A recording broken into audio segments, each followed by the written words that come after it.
तो क्या दोस्तों ओला कंपनी खत्म हो जाएगी? क्या ओला कंपनी दिल्ली से अपना बोरी बिस्तरा समेट कर कहीं और राज्य में जाके अपना काम करेगी? क्या ये हो सकता है? क्या ये संभव है? तो नमस्कार दोस्तों, मैं हूं आपका दोस्त आशु। आप देख रहे हैं आपका अपना यूट्यूब चैनल XYZ सब कुछ। तो दोस्तों मैं ये क्यों कह रहा हूं, सबसे पहले मैं आपको सबूत दिखाता हूं, उसके बाद मैं आपको इसकी फुल डिटेल में बताऊंगा कि ओला कंपनी इस समय किस स्थिति में पहुंच चुकी है। तो दोस्तों वीडियो में आगे बढ़ने से पहले आप सभी से रिक्वेस्ट करना चाहता हूं, अगर आपने अभी तक हमारे चैनल को सब्सक्राइब नहीं किया तो सब्सक्राइब करके बेल आइकन जरूर दबा दो दोस्तों, क्योंकि हमारे चैनल पर ट्रांसपोर्ट से जुड़ी, RTO से जुड़ी और ट्रैफिक डिपार्टमेंट से जुड़ी समस्त प्रकार की जानकारी हमेशा मिलती रहती है। तो चलिए दोस्तों वीडियो शुरू करते हैं। तो दोस्तों यहाँ पे मैं आपको दिखाता हूँ, मैंने अपने दोस्त की एक आईडी ली है। उस आईडी से मैं ओला और उबर का दोनों का कंपैरिजन करके दिखाऊंगा कि वो कितना काम उबर में करता है और कितना काम ओला में उसको मिलता है। तो सबसे पहले हम उबर खोल लेते हैं दोस्तों। ये रहा उबर, इसको मैंने खोल लिया।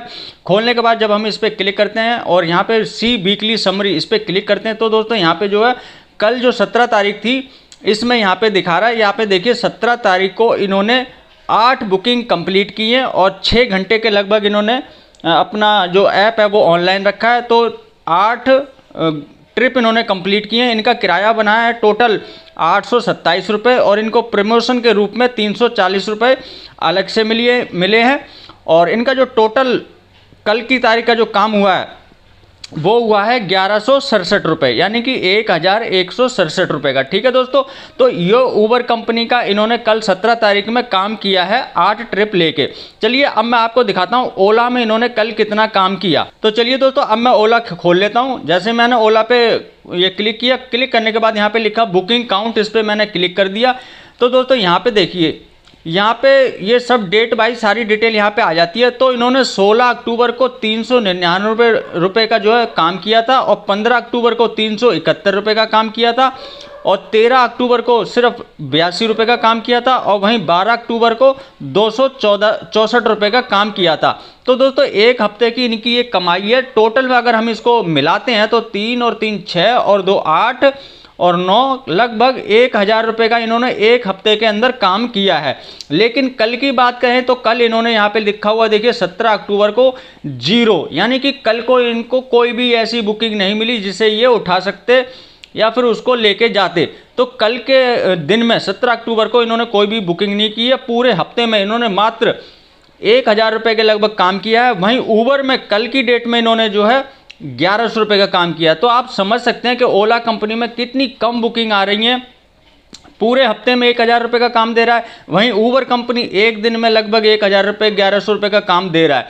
तो यही आधार है दोस्तों कि ओला के अंदर इस समय काफ़ी ज़्यादा कम बुकिंग आ रही है। इसके क्या कारण है वो मैं आपको आगे वीडियो में बताता हूँ। देखा दोस्तों, ये तो मैंने आपको एक दिन का बताया, एक दिन का तो ये आपको मैंने दिखाया है। लेकिन दोस्तों मैं अगर आपको बताऊं, यही हालत कई महीनों से मैं देख रहा हूं। हाँ जी दोस्तों, कई महीनों से यही चल रहा है। ओला कंपनी की जो राइड है बहुत कम मिलती है, क्योंकि कस्टमर जो है ओला कंपनी से परेशान हो चुका है, वहीं ड्राइवर भी ओला कंपनी से परेशान हो चुका है। क्योंकि दोस्तों ओला कंपनी जो है कस्टमर से अधिक पैसे लेती है, जिसके कारण कस्टमर जो है ओला कंपनी में गाड़ी को ना बुक करके किसी और ऐप के माध्यम से गाड़ी को बुक करता है, चाहे वो उबर हो या फिर रैपिडो हो या फिर इन ड्राइवर हो, क्योंकि ओला का उसको महंगा किराया जो है वो महंगा पड़ता है। तो अगर जब उसको बुकिंग ही दिल्ली के अंदर से नहीं मिलेगी तो ओला कंपनी यहाँ पे रह के क्या करेगी? अगर वो यहाँ पे सर्वाइव करना चाहती है, यानी कि यहाँ पे वो अपना काम फिर से दोबारा से अपना कब्जा करना चाहती है, तो दोस्तों उसको ड्राइवर को अधिक से अधिक